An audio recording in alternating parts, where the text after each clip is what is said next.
there's a revival in Gen Z all across the country. Is there? I think we're definitely seeing a trend in salvations, for sure. Like, people are hearing the gospel and responding to it. The biggest problem is the gap after that. Whether it's a gathering, revival, lots of people give their life to Christ, what's the next step that's happening that's connecting to discipleship? Gen Z is often influenced more by the media and culture than they are their family and parents and things that are around them. And that's what's concerning, is that, man, we don't want anyone shaped by media or culture. We ultimately want them shaped by the Word of God, who God calls them to be and says that they are, right? You've heard it in responding to the gospel. But the second half of that is like, man, who's going to step in and do that? Hey, everyone. Welcome to the Living Enviado podcast. Today, we're going to be talking about Gen Z and just what God is doing among them, but also some of the challenges that Gen Z is facing and some of the realities that this generation is dealing with as it relates to AI. Although we're not going to really talk about AI or technology like in detail, but we are going to mention it because it does affect them in ways that are different from previous generations. So my guest and I are going to be talking about that today. But before I get into that, I just want to encourage you again, please subscribe to this podcast, because this little act of kindness actually helps us in a tremendous way. When you subscribe, when you like, if you're on YouTube, when you comment on YouTube or leave good reviews on other platforms, whatever it is, please consider subscribing. Follow us so you don't miss out on any episodes we drop on Saturday morning. So without further ado, let's welcome my guest, the youth pastor of my church, Dillon. Hey, Dillon. Sorry, I'm starting off already laughing because of what we just talked about. Anyways, welcome to the podcast. For everyone who doesn't know, I think our church tried to poison us on Sunday with communion with bad juice cups or something. Spoiled just a little bit. They were definitely spoiled. Well, it's like Jesus going to the wedding. I think he just turned it all into wine. So, there was one time, this is going to be random. When we were in China, the church we were part of, we would always do juice and wine. Okay. So we didn't do like the little cups like we do, like even before what they came up with the pre-made ones, you pour the little juice in all the little cups and you take one. We just all shared the cup. Well, so they had some for wine, some with juice, because you just had a mixture of people. And so I actually got to the point of just taking the wine one, because I'm like, good grief, we're all drinking from the same cup. And I'm sorry. I'm not drinking juice from the same cup as 30 other people. This is just disgusting. So I took the wine because I figured the alcohol, if it's going down, if they've got anything, the alcohol is going to kill it going down. And then one day, and I don't really like wine, but I just did it because more for sanitary purposes. And then one day I took a drink of the wine cup, and I was like, "Ooh, that's good." And Janice looks at me, she goes, "Shh, we're having communion. You're not supposed to say that." Right in the middle. There you go. So, but then I found out it was more like a Kool-Aid wine kind of thing. Okay. Like, it was like Welch's with a little added bit of alcohol in it. It didn't taste like wine at all. It tasted like Kool-Aid. Kool-Aid. Anyways. Everybody loves the Kool-Aid. It was this was not Kool-Aid on Sunday. No, everybody had a little tickle in their throat. This must have been like 70 proof or something. Yeah. Like, let's bring out the potent stuff. This is Jesus bringing out the best wine for the end. There you go. The cross was bitter for him, so we just wanted you to taste that just for a moment. Just for a moment, and then it made me nauseous the rest of the day. There you go. Thanks, guys. I'll make sure I write Richard said thanks a lot. There you go. So anyways, thank you for coming up here. So a couple of episodes ago, I was talking with someone just about discipleship and statistics. We're going through just a lot of numbers just because I like numbers, and it kind of helps me see what's going on. But one of the things we got into was millennials and Gen Z, although there wasn't a lot of research on Gen Z by the Barna Group. But it created some thoughts, which is why I reached out to you. Yeah. Because you're the youth pastor at our church, and I figured you might have at least some insight in the Gen Z mentality, because that's what I want to talk about. I'm not really interested in the other groups right now. Well, let's start with the other groups. So in that episode, I talked about Barna and then Lifeway did different researches. And kind of the general synopsis was, since, what do they call them? The not baby boomers, but the elders. So my grandparents. So elders, boomers, Gen X, myself, millennials. I don't want to say you. You're like you are truly I borderline. called the millennial tag. You are like more borderline. Yeah. You are like, when's your birthday? June 95. So you're like 6 months away from Gen I X made the or cut, Gen though. Z. I made the cut. You made the cut. Well, I don't know what's better, millennial or Gen Z. Time will tell, I guess. Time will tell. You're probably a little bit of both, to be honest. I think we're all influenced by what Gen Z is experiencing right now, with just like the media culture. Like they say they're the most informed, but also the most anxious. Like just Gen Z Yes. in general, and so that's kind of like where I hope we'll get into this a little bit. Yeah, How we will. That's good. So elders, my grandparents, maybe your great grandparents, maybe I'm not really sure. But going down, there was a decrease of interest in the gospel. There was a decrease of interest, or an increase of being less interested in seeing the gospel go out, and also being problematic of now millennials. It actually came out to like 47% of you guys think that sharing the gospel, and these are Christians, so identified Christians, sharing the gospel, 47% believe it's wrong to share with someone of another faith in hopes that they become a believer. Even though at the same time they say, oh yeah, sharing the gospel is a good thing, but trying to convince someone of another faith. So anyways, that's kind of what we were going through a couple of weeks ago, which got down to Gen Z. They don't really know the statistics on that right now, but there is some interesting information that's come out about Gen Z, at least that I've learned in the last couple of weeks. Before we do that, let's people know the guy who went from crap to crap. I'm going to say it. Okay, you can explain what I mean by that. Yeah. It's tongue in cheek, I know. Yep. But Yeah. just give us a 36,000 foot view of yourself. Yeah. So my name is Dillon, and I am now student pastor at Hope Point Church. But before that, I was a plumber for 5 years. And so that's where we get, hey, I went from crap to now a different kind of crap is what I have been told. So, but yeah, I came out of college. As I was studying at North Greenville University, I knew I was passionate about the next generation. But I had never wanted to be the guy or a pastor. Was just kind of scared to death of what ministry entailed and the weight that's put on your shoulders by being a pastor. I wanted to serve the church. I wanted to serve the students. But I didn't want to tag. But as I was studying, I wanted to be a coach. I wanted to be a teacher. I wanted to invest in the next generation. I knew that's where I wanted to go with my life. And so I ended up graduating with a degree, interdisciplinary studies degree, with a focus on education and communications.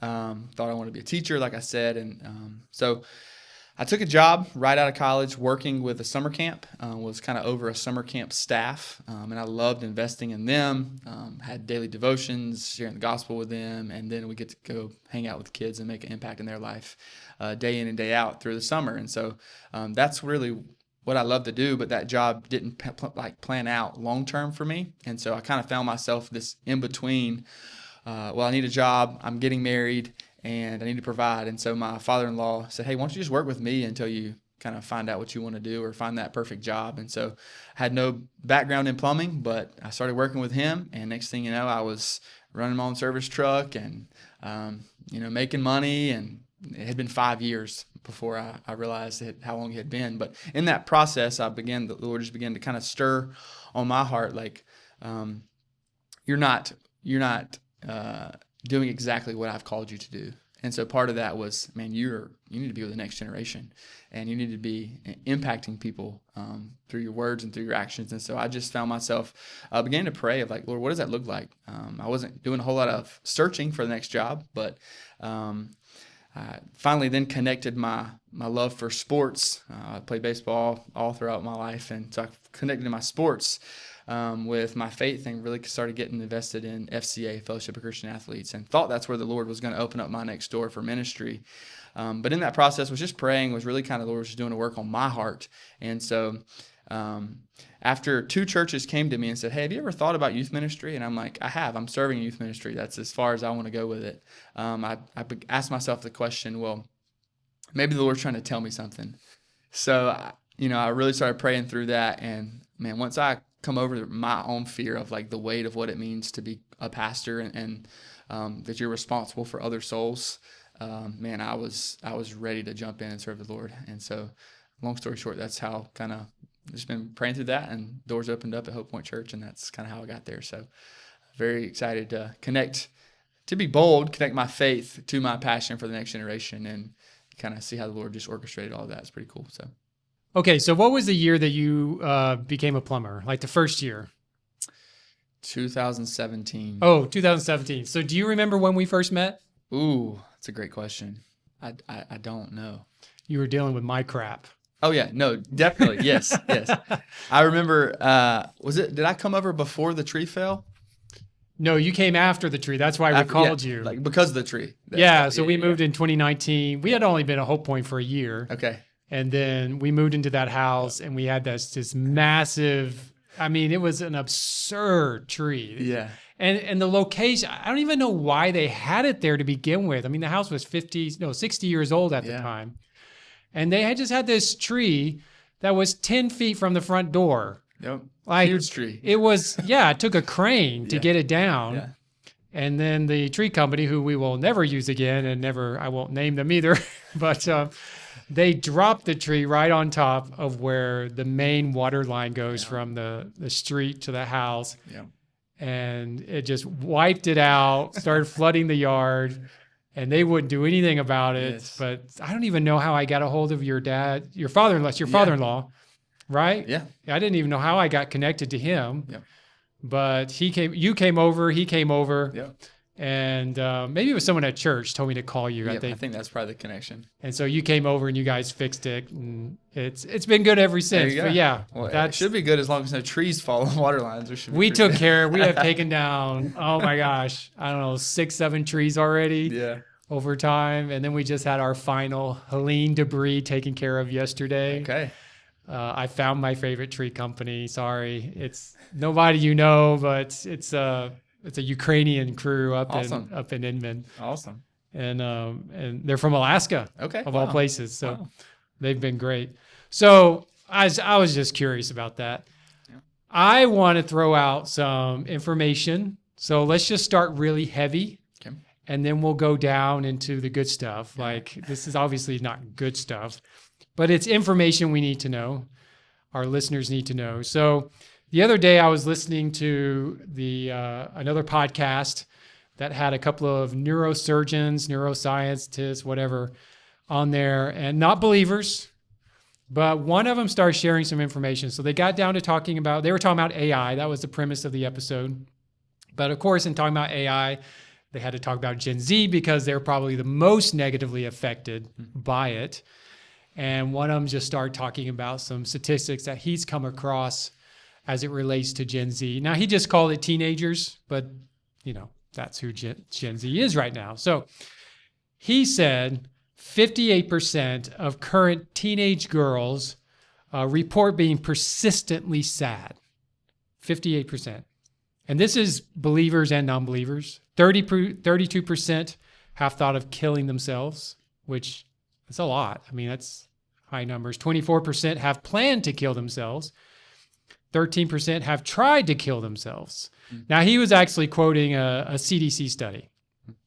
So, I mean, that's pretty heavy.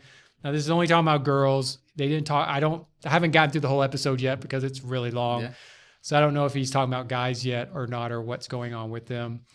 But they talked a lot about just how it's affecting the brain and cognitive ability and not constructive criticism, critical thinking, just those abilities. 52% of Gen Z are very motivated right now to know more about Jesus. And of course, there's lots of reports. Christian Broadcasting Network does a lot of things on Gen Z. I've seen other media outlets talk about this, like Christian media outlets talk about Gen Z in this way. And they say, so 52% are very motivated. 25% are at least somewhat motivated. Why? That statistic doesn't surprise me from what I've seen and just the church working with teenagers. I think words that you hear often are anxiety and depression. But I appreciate that in that statistic of that doctor, what he said is he said they reported that they're sad. Because I think now the words anxiety and depression are getting thrown around while someone is really just sad, and they would rather just tag it with, I'm so depressed. I need help. So those are very real things that the church wants to come alongside of those things and address. But in my generation, I felt like church background for millennials, just through teachings and through just being involved with the church, was very gray. I hope that makes sense, with like beliefs, and you didn't want to step on anybody's toes, because if you did, they would leave the church or leave the faith. There was a lot of gray, so you just kind of all tried to be meshed into this overarching theme. But now what I'm seeing with students is that they're over the gray. They want truth. And so with all these identity tags and everything that the culture screams, well, you just got to know who you are and claim it and believe it, no matter what that is. Man, the believing Christians that are faithful to the gospel of Jesus Christ, man, they are all in. They are over the gray, the in-between. They want to know who they are, why, see their purpose in life. And because they know who they are in Christ, man, they're able to thrive, and they're able to be bold, because you're seeing all the wokes, man, they are certainly claiming what they believe is true. And so it's really a challenge for the Christians in this generation, the teenagers now, to step up and be bold and have faith in that. So super sad that you would have so many girls that think that. But I've seen it in my own area, where they have a thought, or they've tried something mainly because they can't overcome a sin on their own, right? And it's just like they're having a hard time of like full surrender to what that looks like, to let God take them wherever they need to go in the next step of life. These doctors were also saying 25 to 30% of Americans, and Americans in general, not just teens, are taking anxiety meds, antidepressant meds. That was a lot. I mean, at least a quarter, 1 in 4. I mean, if you look at our church, it's a lot of people in there that are on this type of med. I mean, if we represent the population, 25%. Of course, young people, it might be even higher. And they were talking about the correlation between all the technology and the increased level of sadness, anxiety, depression, but I'm glad you actually pointed that out, because there is difference. Sadness isn't necessarily anxiety. It's definitely not depression. Depression is a much deeper, it's a problem that takes a lot longer to get over than just finding something that kind of changes your mood. But, at the same time, we're seeing all these incredible things happening. Like, why on one side, you touched on it a little bit, but on one side, we've got all this negative stuff in terms of the depression, the sadness, anxiety at different levels, screen time, electronics, media, Instagram, all the social media isn't helping. All the things I watched my kids going through high school. And of course, now my daughter jumping into college and trying to figure that out. And why are there two extremes? I don't know if that's a good word or a good phrase to you, but two extremes of really sad versus these kids are on the same generation are just on fire. Yeah. Well, I think that's just the reality of being influenced by media, is that you think you have to live up to a person's standard, and everything that they see online it's good things, like this person's life is completely together, but really behind those closed doors, they're experiencing the same thing that almost every other person in the world's experiencing. Like, they're sad, they have bad things happen in life, and so it's like they're portrayed as their life is together, they're reading their Bible every day. You can take a 2-minute video of doing those things, and that's how you're perceived by the media, by the culture, by all your followers, right? And you don't see the other side, right, of that. Life is hard. And that's kind of what we see, is that the media is painting, like, just all the social media it's painting that picture that, well, if your life doesn't look like this, then something must be wrong with you. If you're a Christian and it shouldn't be bad. And that just paints so much negativity, which then imposes a lot of self-doubt, and the right person that doesn't know how to handle those intrusive thoughts can spiral down a very, very big hill that's hard to overcome. But I think it's something that every teenager, every person goes through, because that's not seeing for God for who he is. But then you have the other Christians that are so on fire. Maybe that's in family discipleship, things that they've learned as they were growing up, as been modeled by parents, where they knew who they are. They've been established from a young age that God created them with a purpose and a plan, and he wants to know you and have a relationship with you.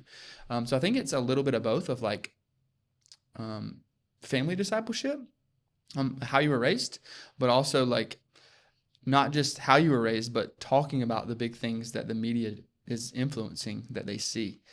Because if the reality is if you don't see something that you like in 8 seconds on a social media, you can scroll to the next until you're fulfilled with something that you want to watch with. Let me ask you this. Does Gen Z have a trust issue?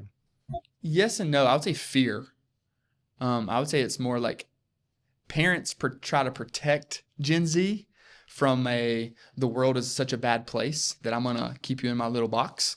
And I think it's not a trust issue, but they want to see authenticity. Like, they want to see that you're authentic, that it's not something that you're saying on a stage, it's something that you are truly living out. But the way that they originally see that information is through the media, through TikTok, through church websites, through Instagram, like through Chinese media, you mean? Yeah, it's just it's difficult. Yeah. Because their first impression is always media, and then they want to see like that. That's your first connection to Gen Z is media, and so you kind of got to have that online presence to make an impact with this next generation originally, but then they want to see authenticity, like that you're authentic in what you say and what you believe. And then I think millennials can take that of like, hey, you can challenge them from a stage to go serve, and they come alongside you with the invitation. But with Gen Z, it's more of like, let me take your hand and get you from point A to point B, like a personal invitation. I see these gifts in you. Like, I think the Lord will really work in your life and challenge you in this area, be a step of faith for you. And so it's more of like a hand grabbing, like you have to pull out their good gifts in them. Like you have to identify personally with them to say, hey, I see this in you. I want you to try this, versus, hey, we need somebody to serve in this area, and waiting for the person to go the next step on their own. So not the tough love approach that the other generations probably did. Well, I know I experienced the tough love, like just suck it up, buttercup, and just, get out there and just throw you out in the wild. I throw you out in the deep end. Yeah. I mean, that's how I learned to swim. My dad just chunked you. There you go. Yeah. If you're drowning, I'll jump in and take care of you, but you got to learn to swim. Yeah. That actually brings up another thought. So I was reading this article the other day, and they were talking about discipleship, like where Gen Z believers might be more comfortable with getting their, I guess, teaching, or we'll just use discipleship for a good word. And they were pointing out in this article that Gen Z is more comfortable with going, let's say, to their mother for spiritual teachings and all that, rather than the church or small groups. I mean, it's generalized. I know there's definitely kids at our church that love small groups. Yeah. I know my son likes small groups. Yeah. But they're saying kind of a overarching view of it. There's a lot of that generation that isn't comfortable with the small group. Have you run into that, or? I mean, yes, I would say the ones that aren't comfortable with small group is because they don't have a trusted friend with them. That makes such a difference, that you have someone that you know before you walk into a different kind of new atmosphere of people, especially if you're new to the church. But I really appreciate that your child is comfortable enough to come to a parent, because a lot of times what we see is that if you're not the first giver of the information, they run to someone else who can negatively impact their view on things. And so I think it's wise that they go to the parent, but I think it's also it's the parent's job to disciple a child 6 days out of the week. And so when they get a chance to go to small groups, man, that is one of the most impactful things that they can be a part of, is because they hear other people outside of their family that are impacting them and shaping them by the Word of God. And so I'll just throw out a statistic to you that I come to back so many times when I'm training my leaders of why we do what we do in student ministry, is that there's a statistic out there that if 5 people outside of family members know a student's name or a teenager's name in the church, they're more likely to remain affiliated with the church when they're out of the parents' care. And this is a generation that wants to be known. Like just 5 people outside of parents in the church that know the student's like back name. in their home church. Like the church that they're in now, whatever church they're affiliated with now. If 5 people outside of their family know their name, they're more likely to be to continue to be affiliated with the church outside of their parents' care when they graduate or in college or whatever. And part of that is because this is a generation that wants to be known. Like they don't want to be told what to do, but they want to be in a room where they see a leader expressing that they're struggling, that they're transparent with them, that it's not, their life isn't perfect just because they're older, right? They want to see that that modeled for them really well. And so they just, they see so much through the media filled with so much information. It's the most informed generation that there is, but it's also the most anxiety and depressed generation that there is as well. And so that's obviously not filling them, but the issue is that man, they want to be known. And if someone takes the time to be relational with them, man, you can go so deep, so fast with them, because then you build that trust that maybe potentially they're looking for in a mentor or a guide or someone outside of their family. Let's talk about the to be known. So this is where we go off my notes and we get into something else. So, because it's an interesting, as you were saying those words, to be known, I want to go, if possible, just to go in a little bit deeper, because when I think of my generation, so to be known, we got social media, TikTok, Instagram, all these things. You go on there, you got tons of people doing things, talking about, let's praise God. But when you look at the video, it's all about them. I mean, there's some popular music artists that they talk about praising Jesus, but the video itself is all about them. There is nothing about the video that's about God. It's all about, somehow, in my generation, I would argue, we would say, you're making it all about you, not God. Are they thinking differently? Are they viewing it differently when you scroll through and see all these posts or these reels and you see something like that and you think, because I'll go through the comments and they'll be like, praise Jesus, praise God. Yeah. And I'm thinking, really? The video is about him or her. I don't see, I see the words. I hear maybe the song the person might be singing, but it's like they're trying to grab the attention to themselves. Yeah. So using the words want to be known, like, I don't know if I get it working cross-culturally. I deal cross-culturally. Yeah. People see things differently. Am I seeing it? Are they viewing it differently than I might view it when they look at the same post? I think they're being influenced by it more, for sure. I mean, you see, if you're, what's the average screen time for a teenager? It's over 5 hours a day. It's probably easier to count when you're not having screen time. Yeah, for sure. And so I would say when you're influenced by so much, like you could see, you could be following all Christian pages, but all of those have probably very different core beliefs within all those pages. And so you're being influenced by, 3 or 4 seconds in this video and 8 seconds in this other video. And, all that is slowly, whether you know it or not, if you're not reading the Bible, it's forming your theology of who you think God is. And so I definitely think that they're maybe not intentionally being formed by it, but they are being influenced by it for sure because of the intake of media, of all of those things that were just said. I mean, I definitely think that's a thing. So as a youth pastor, have you seen any struggles between like the older generation, like my generation serving in the youth ministry, at relating with Gen Z? Or is Gen Z responding to them well? Yeah, I would say Gen Z is definitely responding well. I would say they're definitely light years ahead in the online world. Like, you'll be having a conversation with them but they're also at the same time in a group text with everybody else that's not in the conversation. Like it's like there's all these things that are happening that I sometimes don't even know about. It's like I'm trying to have a conversation with these people, but they've already created a group chat without me in it that are talking about what we're talking about.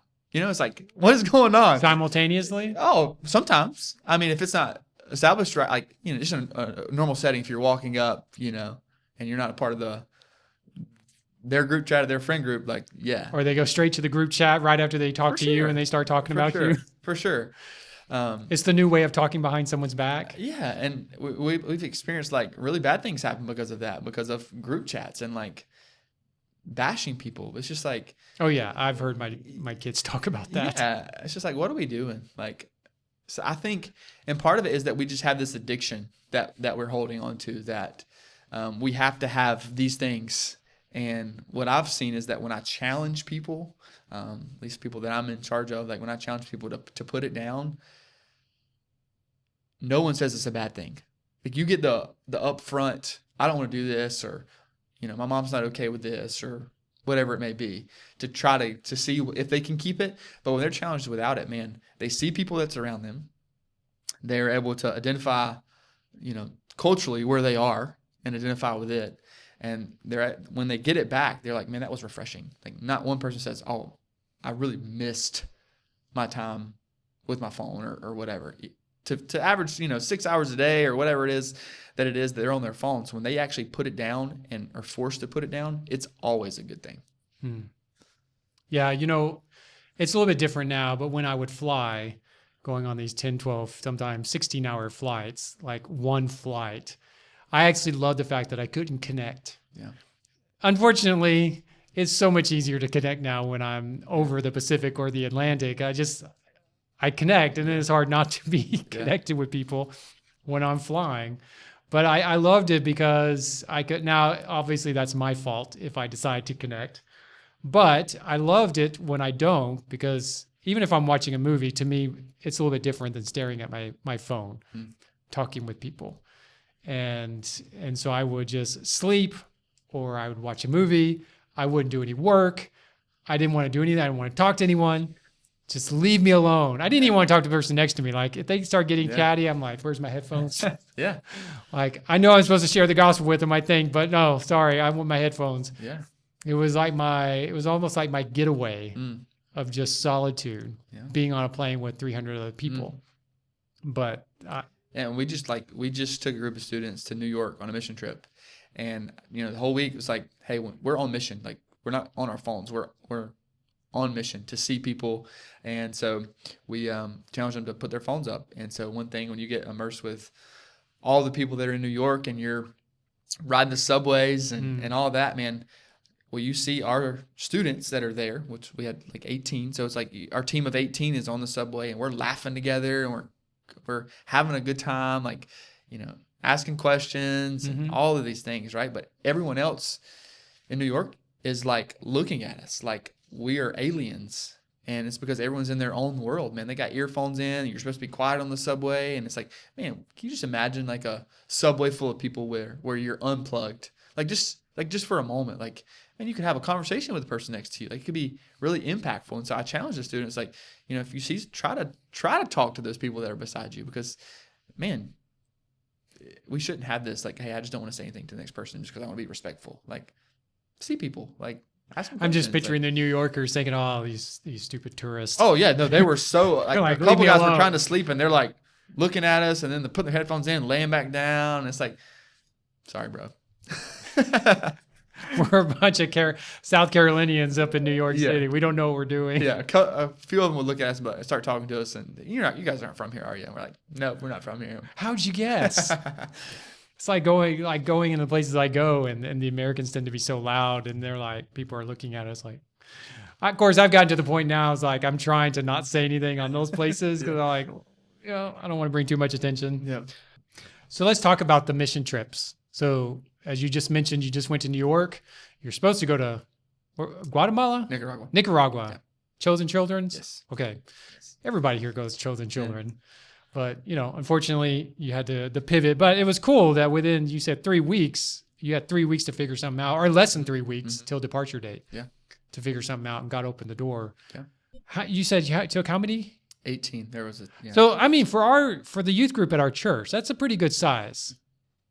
I mean, are you seeing that you're having a good response? Like kids are really interested? And I'm sorry, I haven't pushed my kids hard enough to think about those things. But even though we've done all that stuff as a family, but you know, are you getting any? Are you having a good response from parents? Yeah, for the most part. I mean, it's pretty challenging right away when you just say, "Hey, we're taking a mission trip to Nicaragua or somewhere out of the country." Like you definitely pretty much eliminate younger kids, but we want students that can really articulate the gospel.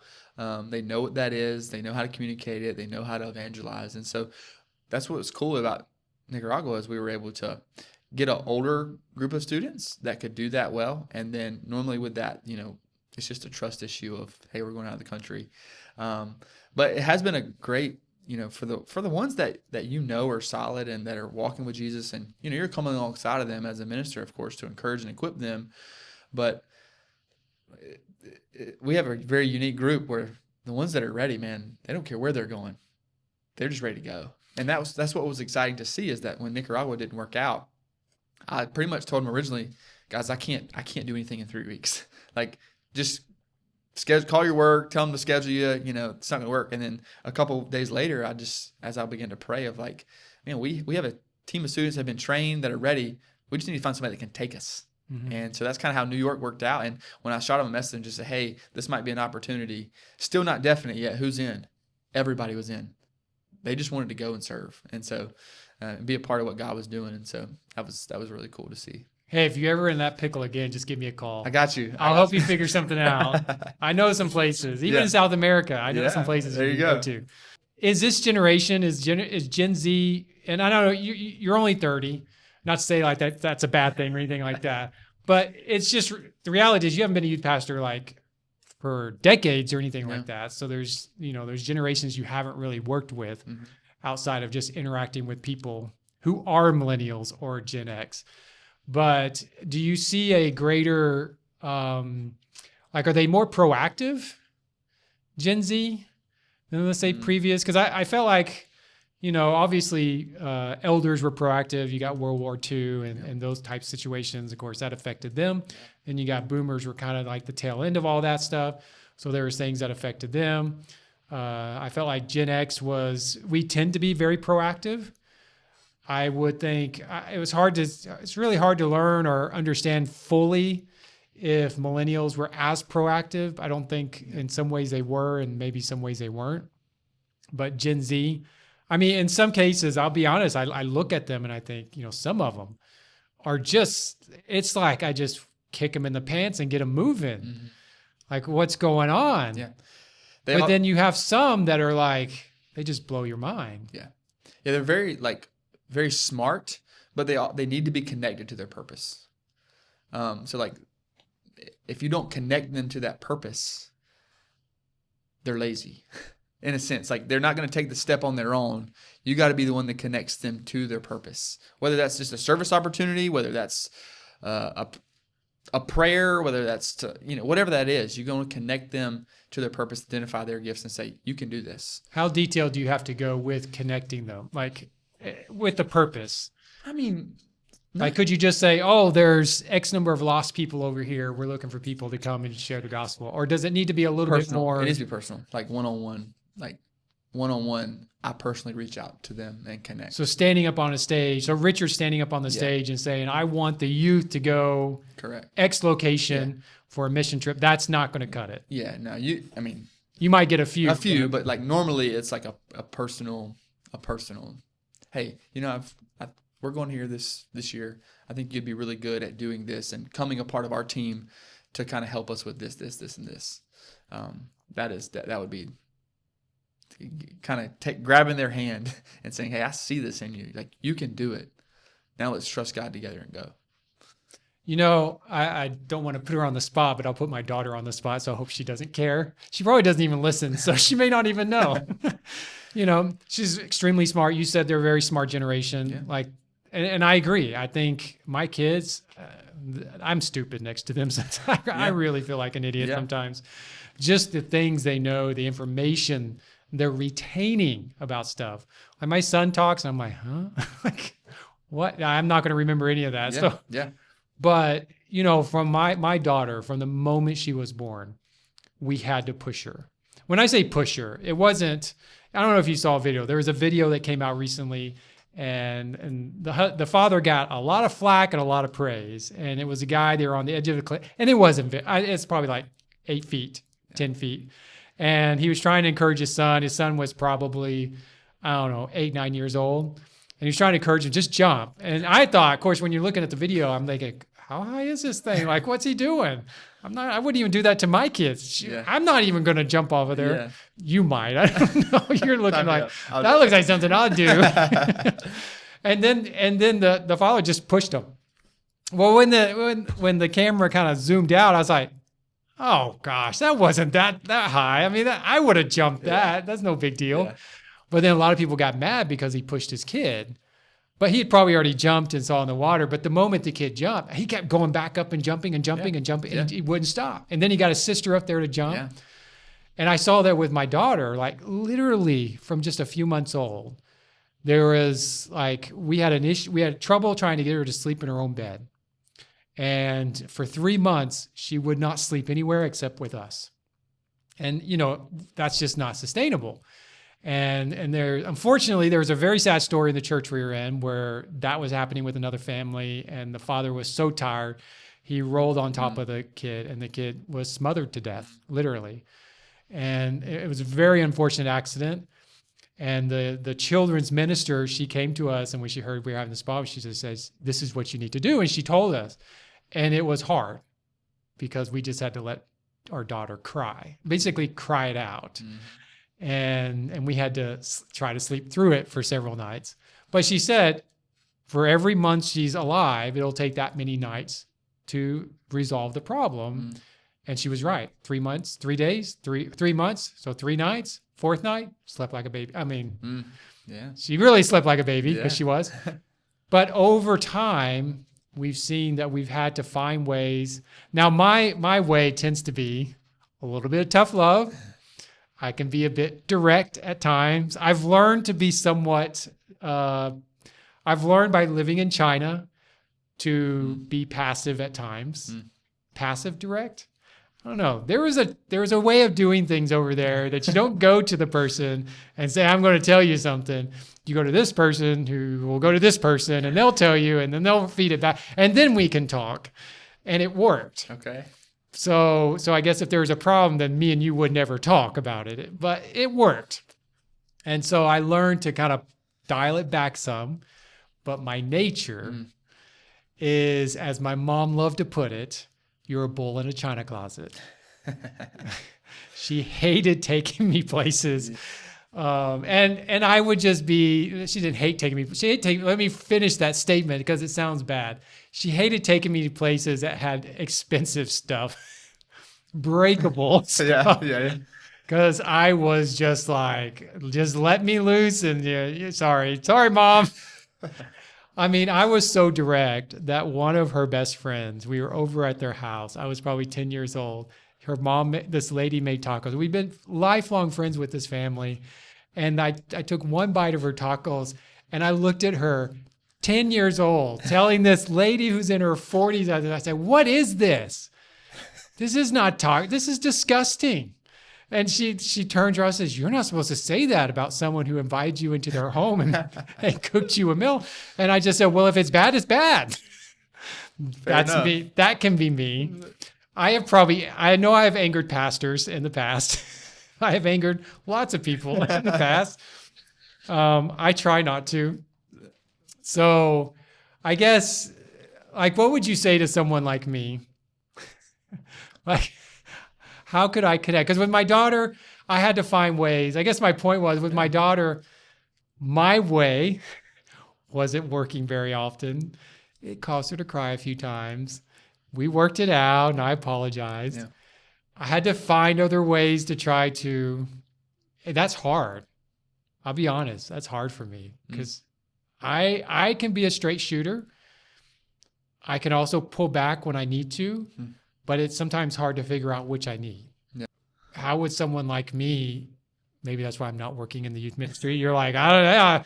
Well, that's one guy off my list I'm never going to talk to. No, that's good. I mean, I think every person is different. Like you can challenge people and come alongside them, and it looks different for a lot of different people, Gen Z or not. Like all Gen Zers are, the way that they are inspired to do things are different, and so a lot of times it's grabbing that hand and hold. And for some, man, you can just, as you know them, as you invest in their life, you can decide the ones that you can, push off a cliff. Like there's been so many times where I thought I was going to have to walk through someone this training on how to share the gospel. Like we go through the training and like they got it, but then I feel like I'm gonna have to go another step and say, all right, I want you to go talk to that person right now.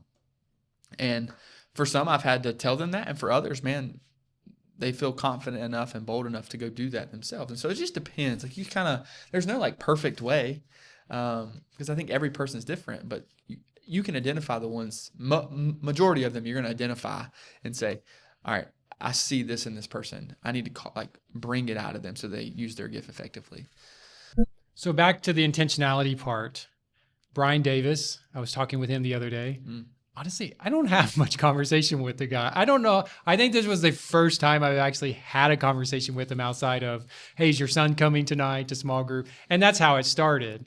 Because then he asked about my daughter and just how she's doing at school, going to USC and all that. And we started talking about that. And he just randomly started talking about his son at Clemson. But I was so glad he did, because it was such a great story. Do you know his son at Clemson? Jeremiah? Yes, I think that's his name. I don't. Yeah, I think he might have. Is Jeremiah the one in the commercial shooting the basketball? I think Jeremiah, he might still be at Clemson. He might have graduated, but he also has a son at CSU as well. Okay, well, this is the one at Clemson, because he specifically said Clemson. So one of the things I loved about it, just the intentionality part of him, or his son, was that he lives in an area, and I'm trying to remember all the details of it, but he lives in an apartment. I don't know if it's student or non-student housing, but he lives in an area. Obviously, there's tons of Clemson students there. They are lots of partying, lots of drugs, lots of everything that his son does not want to be near or around.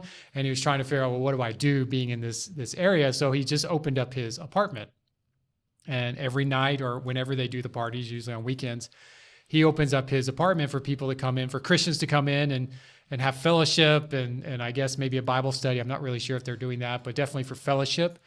And then what they started seeing was some of these people who were out there doing the drugs and out there doing, drinking and getting drunk and all those things and partying. Some of them are trying to run away from that stuff. And they're not necessarily believers, but they're hearing about Jeremiah. I'll just use Jeremiah, if that's his name. And they're hearing about Jeremiah, and they're coming to his place, right in the middle of not campus, but near campus, in the heart of the party scene, which I think is really cool, because I don't think you find. I was trying to think, when I was in college, your escape was to go to a campus ministry, the Baptist ministry, Navigators, Crew, whatever it was. Your escape was to go there or to your church. It wasn't to make your apartment an escape or an escape for others. Yeah. I guess it'd be your personal escape. Yeah. But I mean, would this be something more common with Gen Z, like that mindset of trying to, or is that just? No, yeah. I mean, it could be just Jeremiah. I think that's right. I think even for me, like when I was in college, it was like, okay, you run to the BCM or whatever the ministry was that you wanted to run to. But I think now it's more of like, man, the ones that have really stepped up to the table and said, I'm just going to, on my hallway, try to reach the guys on my hallway this year, or, to hold a Bible study. They run to the people that they see day in and day out living it out, not the ones with the sign on the side of the wall that says ministry building. Like they don't know those people, so they're not. I just don't see them running there first. They're going to call their friend that they know is a devout Christian or a believer and kind of seek out the one-on-one before being pulled to the ministry doors. Is what I see. Like, I mean, you got some bold people that says, man, Lord's really working in my life. He brought me out of this. It's my goal this year to reach my suite mates and then eventually the guys on my hall. And so that's pretty much the same thing of what it sounds like he did. Is he just said, man, the Lord's really working in my life. I'm going to open up my doors and So Sounds tell like me it if was I'm going right wrong. or wrong. Okay. My generation, when I was in high school or even college, it was, I mean, we all want purpose. There's no question about that. But I felt like we weren't necessarily pursuing it as early. Like we were pursuing fun things that we enjoyed. Maybe it was some, Yeah. you know, it became someone's career in the Yeah. future. But by and large, it's like we weren't thinking about that yet. We were, you know, we like, okay, I want to do this, but that's in the future. So until I get to the future, I just want to do what I enjoy, but it's not necessarily my purpose. Like enjoyment was good enough. Yeah. Purpose in that enjoyment didn't matter.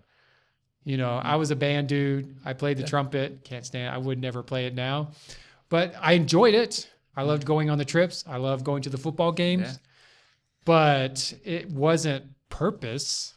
It had no purpose in my life except fun. But I feel like when I watch my kids, like they're looking for something they can have purpose in today, not necessarily just purpose when they graduate college. Mm-hmm. Am I assessing it right? I mean, yeah, I think like part of the culture, what media screams, and maybe parents have a role in this too, is like, man, you got to know what you're going to do for the rest of your life by the time you graduate high school. Because in high school, they've got the career counselor. Yeah. Like, I mean, when I was in middle school, we started a booklet where my career path, and they're like, what do you want to be when you grow up? I don't know. A cowboy? Like, that's what? Like, I'm in middle school. I have no idea. And I just think we try to say, you got to know what you're doing or you're just confused. And I mean, I look back at my own life. I didn't know what I wanted to be until I was 28. That's a good observation, because when I hear my kids talking about the career counselor at school, I'm thinking, what? Yeah. I was like, I didn't care until I got to college. I mean, I had an idea of what I wanted to do, which is not what I do. Yeah. But, you know, I wanted to be Secret Service, FBI, or something like that. But that was like, that's future. It's like, my high school education has nothing to do with that. Yeah. Like, I am not planning for any of Yeah. that. But my kids are very different. Yeah. I mean, they're looking at it as a perspective of, okay, if I'm going to study this in college, I need to do this in high school now. Yeah. Which would be, I need purpose behind the classes. And then my son, he got his class schedule. He is upset. He's looking at, that's a waste of my time. And I'm thinking, is it an easy, it was an easy A, I'll take it. Yeah. You know, I need all the easy A's I can get. But my son's like, no, that's going to waste my time. I don't need that to graduate, and it's not going to do me any good in the future. Yeah. And it wasn't a class that was like, but I wasn't thinking like that. I was thinking, what do I need to graduate? Yeah. That's all I want. Get me out of this season that I'm in, almost like, Yes. get me over the hump of high school, and then I'll. Yes. And of course, my daughter wanted to be a pediatric doctor of some kind. She's looking at sciences and it's like, oh, I hate math, but I got to take this math. And she's purposely, I'm like, good grief, you're she was in high school. I'm like, that's just too stressful. Yeah. Like when you get into college, I guess it can help. I understand, you know, the purpose behind it. Yeah. But I'm also thinking you can catch up in college. Yeah, for sure. You're going to be okay. For sure. But they do see that differently. They do. And they do want, in fact, the guy I was interviewing before you came in here, Gen Z, lives in Lebanon. You know, he came out of high school, did not go to college, instead went into the army. Yeah, he was living abroad with his family for many years. They were missionaries, or sort of missionaries. It's an interesting story. You should listen to it. It's really interesting how they became the missionaries they are today as a family, because it's a whole family serving together, even in adulthood, in the Middle East. And so something's brewing up over there. And he was telling me that his mom was saying, you know, even though this stuff is brewing up, your experience in the Army Rangers is actually going to benefit us in figuring out what to do when the poop hits the fan. Yeah. Because there's some things that are happening, like, you know, because things that would cause some missionaries to leave and just go to somewhere else. Like a missionary couple in our church who had to leave the country they're in because of some conflict recently, and they had to escape temporarily. I think it was like for 6 months or something. I can't remember. And then they got to go back. So there, you know, a lot of missionary families do that, and it makes sense. Sometimes you have to, but his mom's mindset is, you were an Army Ranger.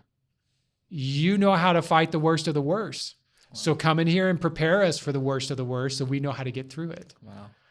And I don't think he ever dreamed of using his army, but he went into the army. Uh, I don't know why he chose that, but he did. And now he's turning it to a purpose of what he's going to be doing with his family in the Middle East. Wow. I know we've been a little bit all over the place in terms of the conversation, but I think it's a conversation that I wanted to have because when I think of just the concept of living sent, the next generation is absolutely crucial. And I think there's hope because early on I mentioned, I don't know, on or off camera, but there is, I guess in some ways, I don't want to use the word revival. I know that word's going around a lot. It makes me cringe, to be honest, because I'm thinking, okay, this is a great thing that's happening here, but it's dead in, 6, 9, 12 months, whatever, and then everyone forgets about it.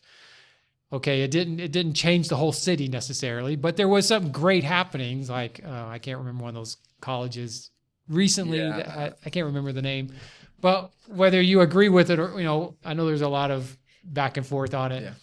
But there's a lot of people who throw that word revival out. There's a revival in Gen Z all across the country. Is there? I think we're definitely seeing a trend in salvations, for sure. Like people are hearing the gospel and responding to it. And so that's the biggest problem is the gap after that.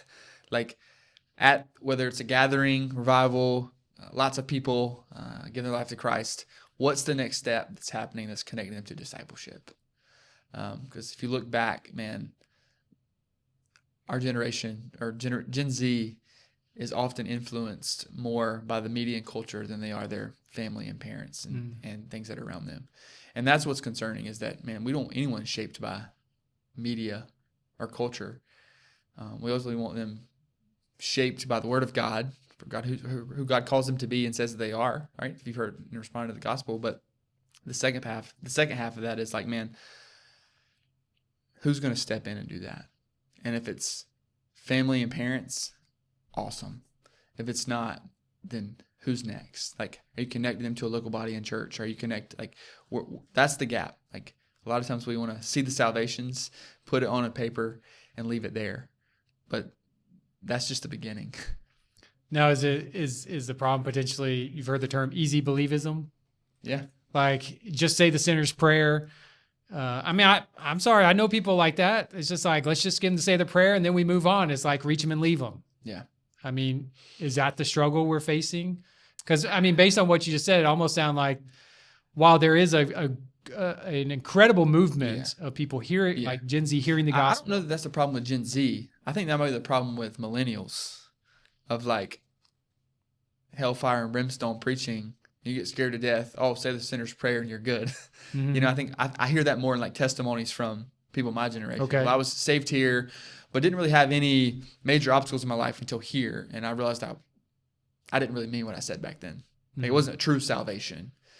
I think students are hearing and responding to the gospel. Like, I think it is being preached. So they're legitimately responding. Yeah, I do. But they're not being equipped. Well, or they're not being discipled. Well, I think that's the next step of like wherever these moves are happening. Like, you got to have somebody's got to come alongside of them. I mean, I look back at my own life when I gave my life to Christ at a young age. I was young, but man, I had every meal on the table. My life wasn't bad. Like, it was really good. I had anything challenging what I even believed. And it wasn't until a situation happened in my life where I was really challenged tested. My faith was tested. And I was like, man, am I really believing what I said? And I had to just had this decision to make. God, do I really trust and believe who you are? Or am I going to doubt everything that I've ever heard about you? And so that point in my life, I was like, that's when I truly surrendered my life to Christ. It wasn't when I was 8, but it was like when I was challenged, man, it wasn't my parents' faith. It wasn't anything like that. It was totally surrendered to the Lord of like, man, I cannot do this without you. You have sent your son to die for me on the cross. That clicked. And I think it's clicking for a lot of Gen Zers. Like I just do. I think they're over the whole gray area. Kind of like I said earlier, they want truth, and culture is everybody's claiming their own truth. But we know from Scripture that there's only one truth. It's God's word, inerrant. if I'm understanding you right, so a lot of them are just basically, if I believe it, I believe it. That's it. Like, in the Middle East, they're counting the cost. You're trying to count the cost to see, do I really want to believe this? Yeah. So they're either in or they're out. There's no waiting in the gray area. I guess I could see that because they don't want to waste their time. They want to spend their time where they want it. Is that? Yeah. No, I think you're spot on. Okay. But are you also saying, and I'm just wanting to clarify this, discipleship is the biggest need? Yeah, it's the most necessary step after salvation. Well, I agree. Like, I just think like if you're looking at, these big movements that you're seeing where, 500 or 600 people are getting saved. My question to those people, and when they get saved, what's the process to getting them connected to a local body and church and community group and small group to truly be discipled, have someone come alongside of you? Because when I gave my life to Christ at 7, man, from that age to 19, and I was eager to grow in the Lord and to read my Bible and to pray. But outside of my family, man, I didn't have nobody come alongside of me and help me do that. Like, I wanted to do that, but I just felt like I'm just reading books on a page. I don't know how to study God's word. I don't know how to apply it to my life. I kind of needed, I just needed to learn how to do that new rhythm in my life. And I wanted to hear from the Lord. So I wanted to read my Bible and do those things. But it really took till I got really basically into college where I had someone really step in and say, man, this is how you read your Bible. This is how you pray. Like, this is how you do all these spiritual disciplines that we want to do as believing Christians. And so that was the most challenging part. And so that's why I'm so passionate about students. It's like, man, we want to get you to that decision. Like, I want to see the Lord save your life. And then, I want you to thrive by knowing God. And man, that's through reading his word. That's through accountability partners. That's through small groups. That's through youth group. That's through all of these things, right? That one day at a time are building this massive wall for you to fight the lies of the enemy. It's just one day of commitment. You're building a brick at a time, like a brick a day. That's how you become a strong, mature Christian, is one day at a time, reading, hearing, praying, and next thing you know, you look back in your life and you're able to withstand all the lies of the enemy and culture because you were consistent and faithful in the little things. Well, thanks for watching or listening to this episode. And there is a word I want to use that I think is going to really summarize everything we discussed. It's so much of what Dillon said. Discipleship. Yes, there is a movement of this generation, the Gen Z generation, that is coming to Christ. They want to hear the gospel. There is clearly, based on research alone by the Barna Group, there is clear indication that Gen Z is interested in learning more about the Bible, more about Christ, more about the gospel. So what are we going to do with that information? When I lived in China, served in China, one of the things I talked about with people outside of China is there was an open door for a period of time that if we didn't take advantage of it, we were going to miss out on it.